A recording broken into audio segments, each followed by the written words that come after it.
ഇങ്ങനെ നടക്കുക. രാവിലെ ഇനി ഇറങ്ങും കുറെ അവന്മാര്. വീട്ടിലെങ്ങും പോകാൻ വയ്യ. മുതുക്കാറായി.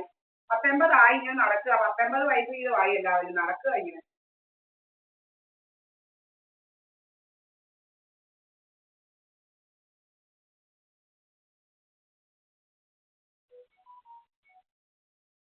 പത്തൊമ്പത് വയസ്സുള്ള കുറെ മുതുക്കന്മാര് കയറി ഇങ്ങനെ ഇരിക്കുക ഫോണും പിടിച്ചോണ്ട്. ഇങ്ങനെ ഫോണും പിടിച്ച് ഇങ്ങനെ ഇരിക്കുക. ഫോണും പിടിച്ച് ഇങ്ങനെ ഇരിപ്പാ ജോലി ഫോണും പിടിച്ച്.